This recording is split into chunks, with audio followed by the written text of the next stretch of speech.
Introducing the Speed Timer's return once again in non-limited form SRQ-037 with the beautiful slate gray dial. Now we did the white one, the limited SRQ-035 1000 units. This one, non-limited, so everyone can get it. So the white one had undeniable charm, being a dead ringer for the 1964 Tokyo Olympic stopwatch.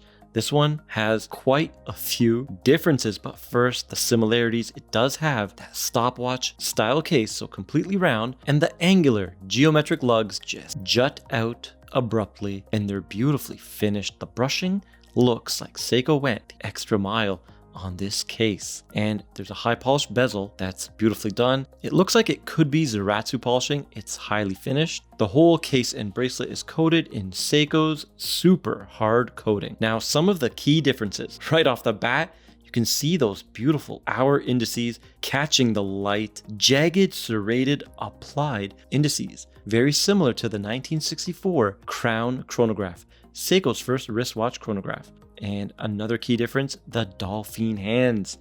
These ones are dolphin with loom. Also, the pump style pushers are smooth throughout. On the limited, they have a lip all the way around the edge. The Crown is still push-pull 100 meters of water resistance, but the coin edge teeth are much finer and it has more teeth than the limited. So those are the key differences. The date is still perfectly placed at 6 o'clock. And this one is a black date disc. It blends in nicely, but you can still see the date if you need to. Now let's do the measurements. I got 42.5 in diameter, a thickness of 15.1 with the double domed sapphire crystal with super AR, and it does a great job. Lug to lug, 49.8. I guess Seiko didn't see my last review because they still have 45.5 as their lug to lug on the website. They still need to fix that. The bracelet, 20 down to 18. So subtle taper, rounded oyster style links. The end link is a little bit more sharp, kind of doesn't match the rest of the bracelet. And there is a little bit of play there. There's a gap in between those lugs. So a little bit of a ding. We do have, I believe it's pins and collars, half links, and a flush clasp, which is nice.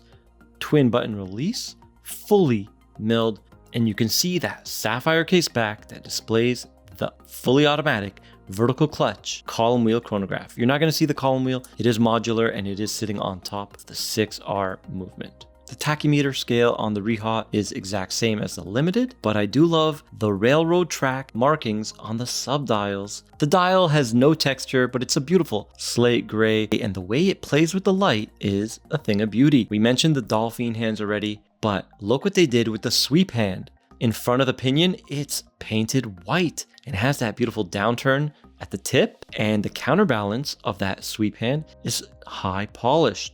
Nice contrast there. The running seconds is a stick hand and it just has a white painted tip, and the 30-minute subdial at 9 is completely white paint. So I love the different looks of each hand. It makes legibility fantastic. Still, I think the white one is more legible, but they did a good job here.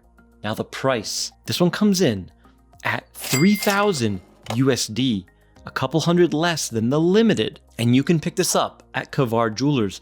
Email me down below if you want to discuss it. Now, competition to this watch, the Hamilton Intramatic, which is a fully integrated chronograph Valjoux based, but it doesn't have a vertical clutch. It has a horizontal and has cam pushers, not a column wheel. All right, and that one is around 2,800, so very close price to this one. Here it is on my 6.5 inch wrist. It does look a tad big here, of course, with that 15 height and the long reach, but it has a relatively flat case back, so it wears well.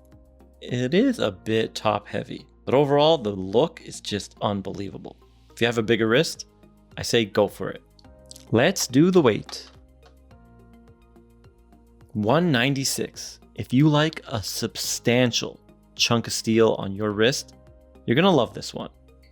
Okay, on the time grapher, 8R46 hack and wind column wheel chronograph automatic, 45 hours power reserve with 34 joules, and you can hear it, 28.8 VPH, a nice smooth, sweet. All right, look at these numbers. 12, 13, 13 in the fourth and final round, 13, no beat error, strong amplitude. Now the white one we had was running perfectly in both positions. I believe it was 0 and 1. Correct me guys down below.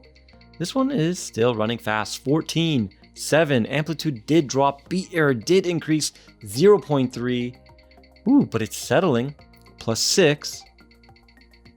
And the fourth and final round, plus 6. All right, so not as highly regulated as I thought from the first one. Okay, anytime Seiko has creamy patinaed lume, it's beautiful blue Seiko Lumarite, and I'm a huge fan of that. Look at that, very nice. Seiko's new speed timer is a thing of beauty, especially with the gray dial. I don't see the connection though with the speed timer of the past. Seiko definitely piggybacking from that iconic history. I still think the white one is the one to get, and I wish they used the 6L higher quality movement as the base, so we would get a little bit of a thinner watch here. I don't mind the 42 width, especially because, you know, not everyone has small wrists, but I do wish it was at least a little bit thinner. The Hamilton Intramatic Automatic is about 0.6 millimeters thinner, not much. So now I pass it to you. What are your thoughts and opinions on the speed timer being back? And if you like this video, please like, share, and subscribe, and I'll see you in the next one.